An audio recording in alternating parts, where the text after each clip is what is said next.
vela ni numeritos nunca en ningún lado. Pero miren, disculpen que llegué un poco tarde. Yo tenía en mi agenda que esto era a las 7, después vi que era a las 6. Yo había llegado a las 6:30, me había quedado hueveando allá abajo. Le pido disculpas por haberlo hecho, esperé un rato. Tuvo que ver más con un error mío que con indisposición de llegar a la hora.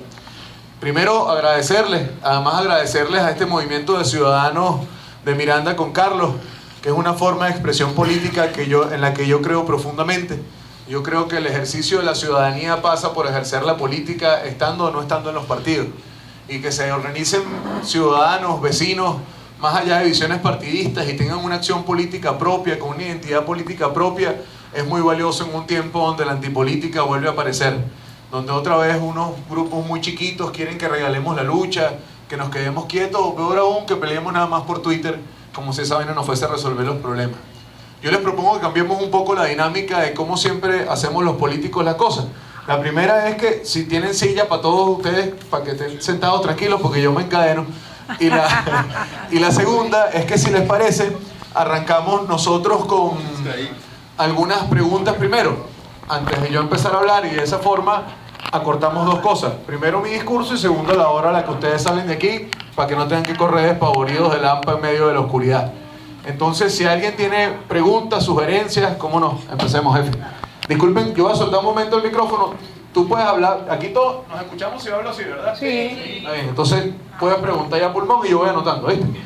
Después de él, el que quiera, y así hagamos unas 3, 4, si hay más, 5 preguntas, y de esa forma orientamos mejor el discurso, ¿les parece, jefe?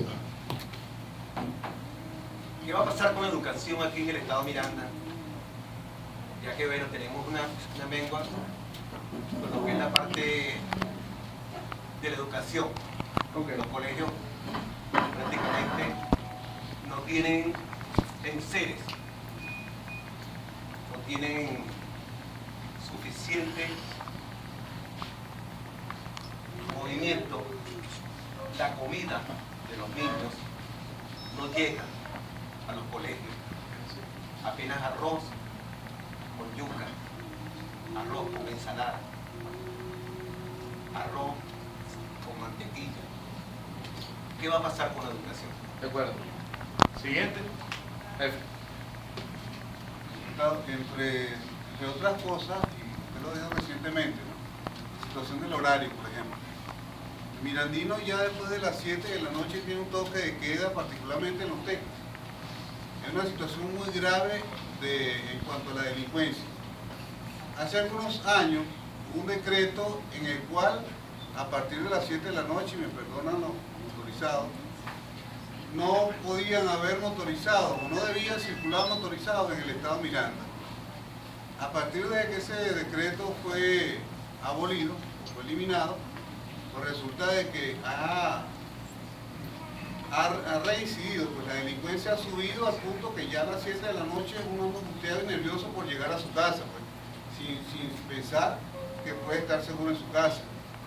Ese es uno de los planteamientos. El otro planteamiento son los servicios públicos en el municipio de Huaycaipuro. Resulta de que particularmente estamos en una situación ahorita en el edificio donde yo resido, donde nosotros tenemos la responsabilidad de llevar la junta de condominio, que hubo un derrumbe hace 4 meses aproximadamente. La gobernación dice que no tiene implementos, que no tiene camiones, tractores, obreros, etc. La alcaldía dice que no nos atiende porque el edificio está direccionado por personas de la oposición, ¿ok? Y entonces nos mandan un camión donde había aproximadamente 6 camiones de tierra que tenían que sacar, y apenas sacaron 3 y nos dejaron 3. Eso tapó las vías, los drenajes y todo lo demás, y ha sido peor. Entonces, ¿cómo resolvemos esa situación si tenemos un gobernador que va a ser Carlos Ocarico, el trabajo de todos nosotros, ¿verdad? Cuando a cada gobernador entonces le van a montar un cuentadante, no sé cómo lo llaman los de gobierno. Entonces, para resolver ese tipo de problemas, pues, la inseguridad y los servicios públicos, que son otra de las cosas que nos aquejan. De acuerdo. Aquí y después allá. Buenas noches, mi nombre es Carmen Cruz. Hablo como estudiante universitario de una universidad pública. Estudio de noche y la deficiencia en la iluminación y la inseguridad es enorme. Tenemos 26 aulas y de las cuales nos donaron nada más 4 bombillos y 10 pupitres para cada salón. ¿Okay? En el día no se nota tanto la carencia que hay porque es la luz de día, pero en la noche estamos viendo clases hasta con las luces como una velita, el purca. La octanca. ¿Okay? La octanca. Si es cierto, bueno, el gobierno llega, pero los insumos que nos llegan no es lo que necesitamos. Hablo también como trabajadora de salud. En la parte de salud hay mucha deficiencia. ¿Okay? Hay sitios maravillosos y espectaculares como es los bomberos y pronto socorro. La atención es maravillosa. ¿Okay? Pero lo que es la falta de medicamentos es enorme. ¿Okay? Ya eso es de un tiempito para acá. Un breve...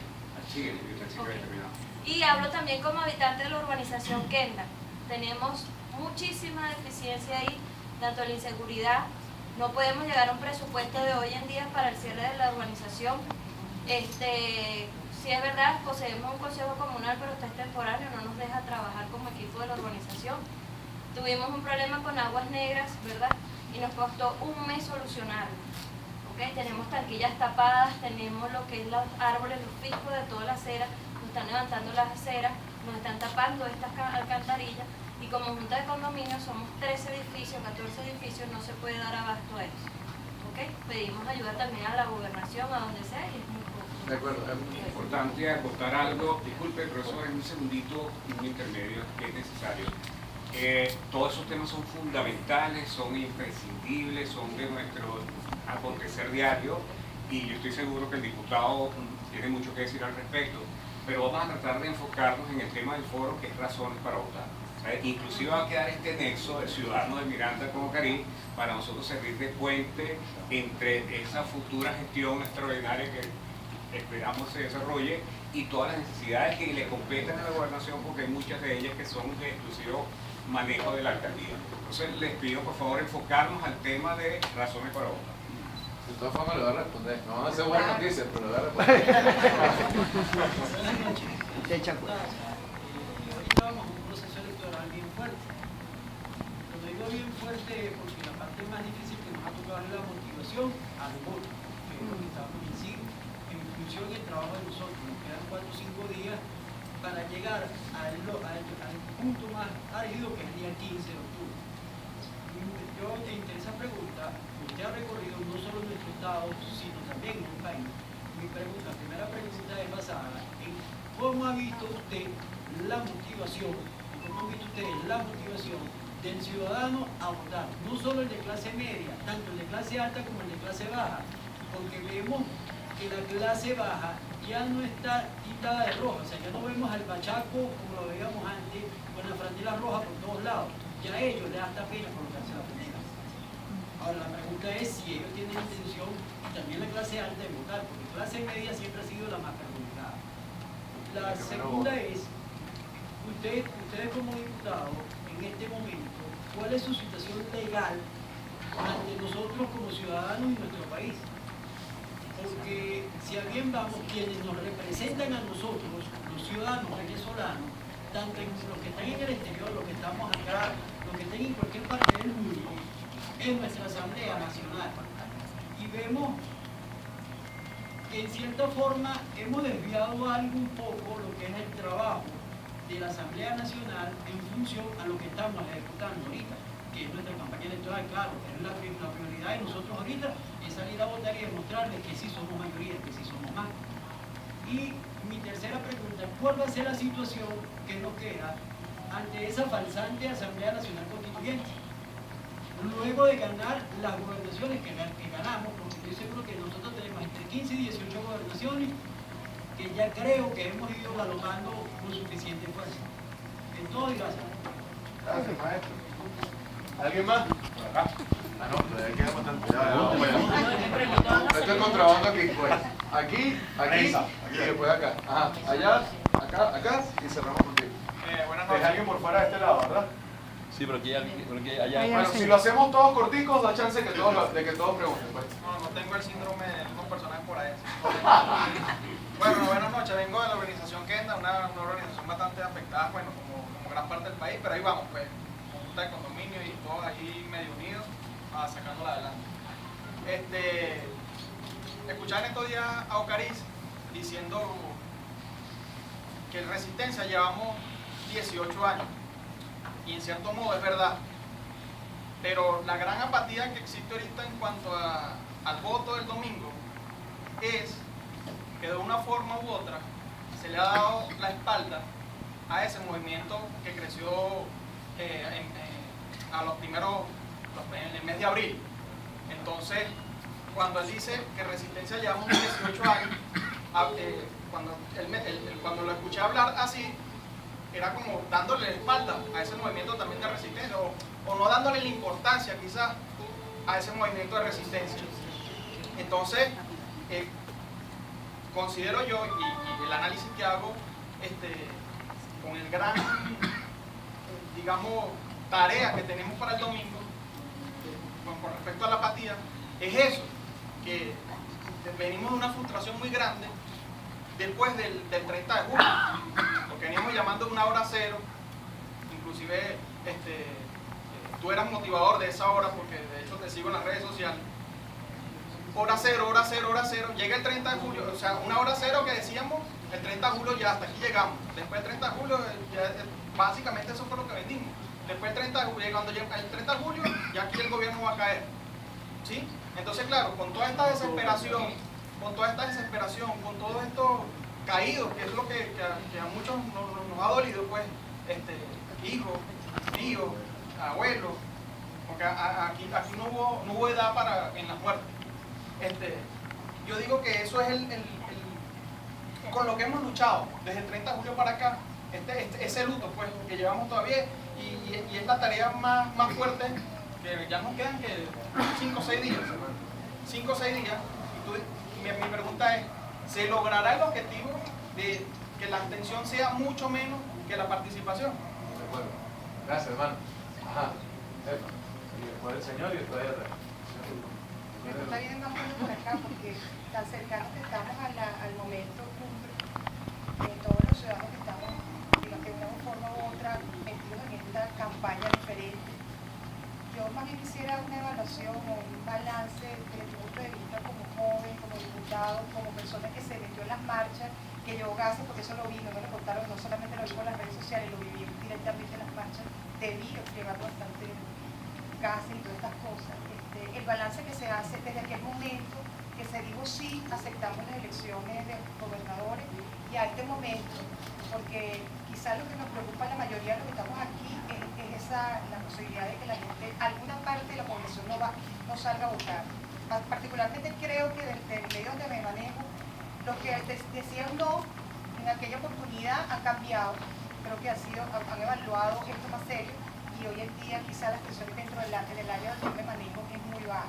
Pero ¿qué balance haces tú de ese cambio desde aquel momento ahorita? De acuerdo. Ajá, jefe, por allá. Aunque primero ibas tú, ¿verdad? Sí. Primero que... Señor Rafael. Fíjate, yo quería saber cuál es tu opinión con respecto a la Asamblea Nacional Constituyente. Porque si bien es cierto que, bueno, todos estuvimos en contra, no participamos, pero está ejerciendo sus poderes.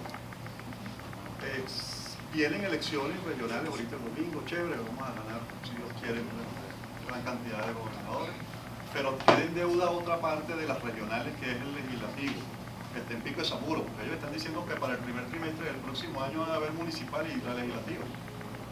¿No será eso una posibilidad de que ellos aceleren a través de esa la Asamblea Nacional Constituyente la eliminación del poder legislativo a través de la comuna? Hay que revisar eso, porque entonces se nos acumulan 3 elecciones para el próximo año. Se nos acumula la legislativa, se nos acumula la municipal y se nos acumula la presidencial. Imagínense, entonces yo no creo que ellos van a hacer 3 elecciones. Entonces yo pienso que... Pero ella no hace ninguna. O unas megas elecciones, pero se tiene que trabajar en función de qué se va a hacer con el poder legislativo, porque realmente juramentarse como quiere el presidente de la República, obligar a los gobernadores electos ante la Asamblea Nacional Constituyente sería el gravísimo error de todos nosotros. Tenemos que convalidarlo. Eso no va a pasar. Lo mato de una vez para no tener que hacer un discurso de eso. No estaba previsto bajo ningún escenario. Pero gracias por la pregunta. Buenas noches, disculpe, Gustavo.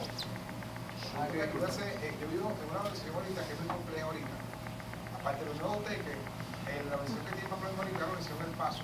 No han quitado los autobuses, le quitaron el mercado, San Pedro fue ahí, quemaron una vaina ahí, llegó el de las calles, publicaron cierta televisión, bueno, eso es mucho. Pero resulta que ahorita hay un problema con la cuestión que le están presentando, que yo no he visto que el gobernador, el candidato gobernador lo ha hablado sobre el problema del Consejo Nacional Electoral. Por lo menos con nosotros se está hablando de que vamos a tener que va a ser, o sea, que supuestamente que van a suspender las máquinas del Correa. Primero, supuestamente lo quieren mandar para San Rodríguez a votar. Yo voto en el Pedro Mercanizar, pero entonces están mandando a la gente del Correa y la gente a la que hace la cultura, porque son los saboteadores, porque A, B, Z. Entonces, la pregunta es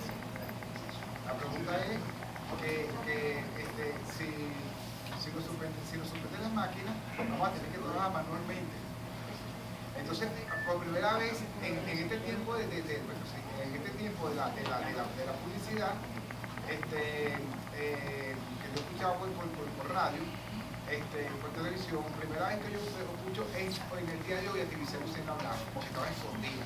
Oye, se le sacaron hoy, se le una piña ayer, se quedó hablando hoy. Entonces, hoy fue lo que tuvo a mi legalidad, yo no, por lo menos van a hacer las elecciones. Me informaron también de una fuente que supuestamente hay un grupo, el Mari García, está él, está otros gobernadores que supuestamente lo quieren, ¿cómo se llama? Lo quieren sacar del juego. Y lo vamos a buscar por la cuestión de porcentaje que lleva, y tú sabes, todas estas cosas que están pasando ahorita.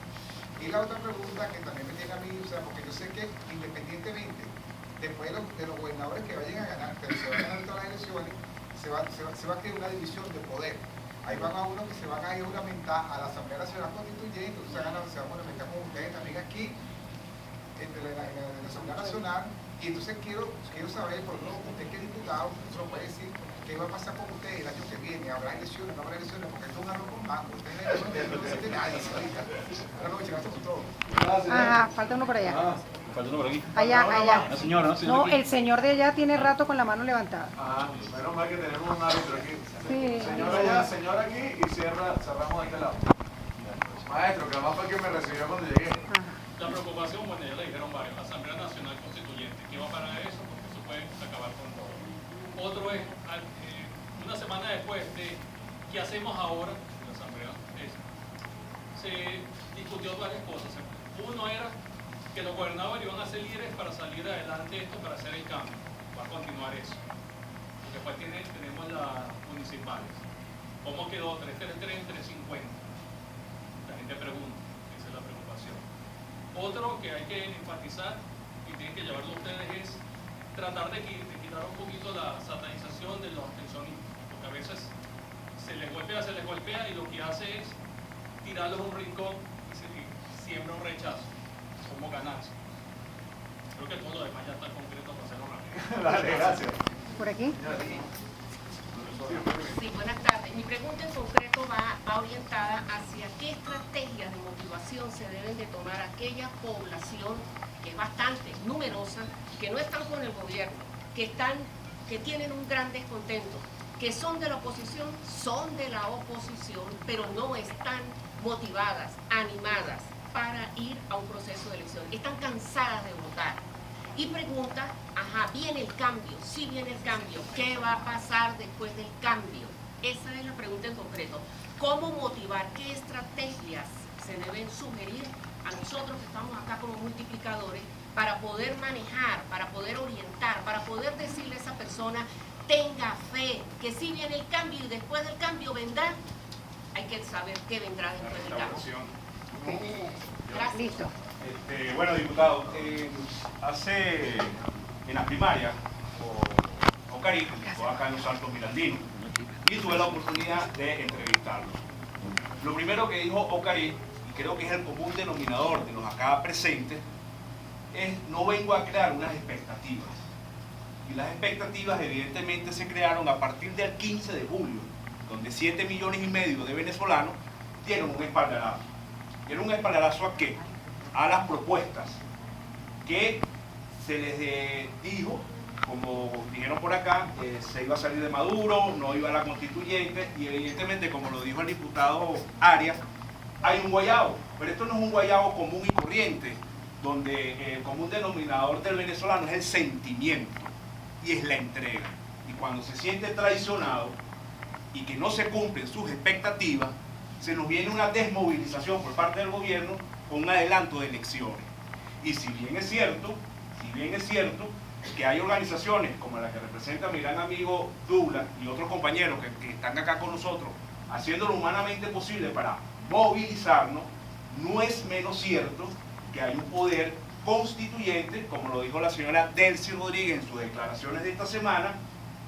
Todo proceso electoral está supeditado a la constituyente. Pizarro va a crear expectativas en esta sala y con el pueblo de Venezuela. Una buena pregunta.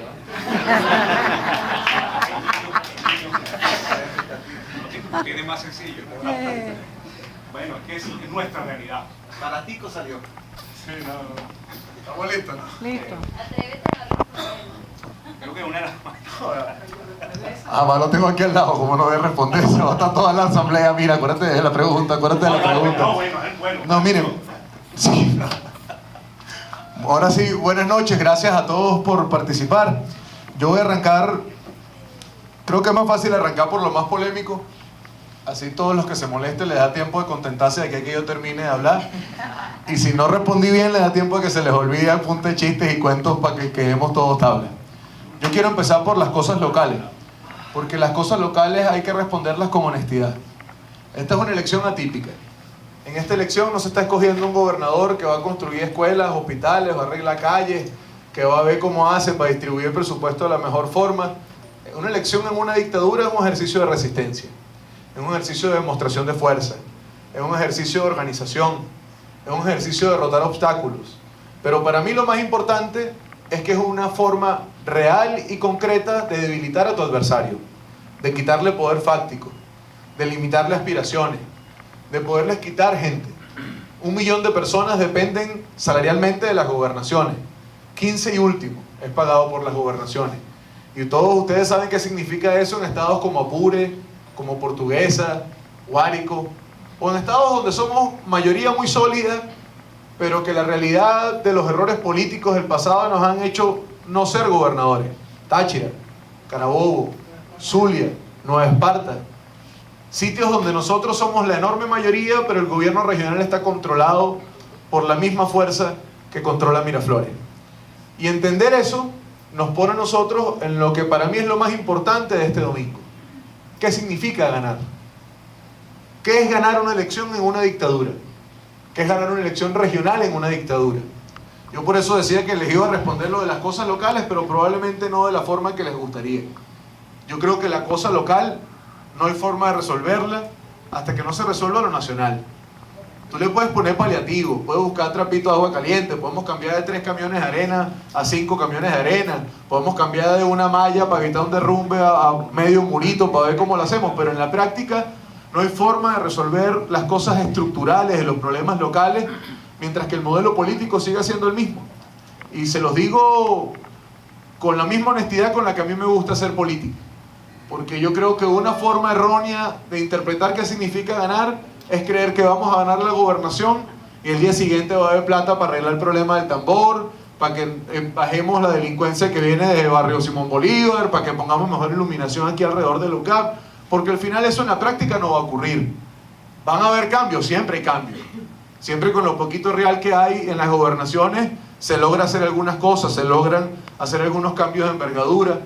Pero nosotros vamos, o estamos ahorita en una senda que para mí es una senda de tramo final de esta lucha, que tiene bifurcaciones, que tiene vericuetos, que puede tener un camino electoral ordenado como ese que por allá planteaba el profesor, que es que tenemos octubre regionales, en marzo municipales y presidenciales a finales de año, pero también podemos tener un país incierto donde ganemos las regionales y no sepamos cuándo más hay elecciones. Y que nos corresponde a nosotros volvernos a labrar con esfuerzo y con sacrificio que se abra nuevamente la ventanita electoral. Pero para que eso ocurra y no nos caiga el guayabo que siempre nos cae, del que somos rehenes, el que nos encanta a veces agarrarnos nosotros mismos, es importante que tengamos dimensionado para dónde vamos nosotros. No hay forma en la práctica de que el ejercicio de la gobernación sea la superación de la problemática local. Ni de este lado ni del otro. De aquel lado, porque ustedes saben que tienen manos de tape. Son tan tramposos que si entrenan para el ciclón del dinero del Quino, entrenan bañados en Pegaloca para quedarse con todos los reales que le pasen por ahí cerca Héctor Rodríguez y todo su combo.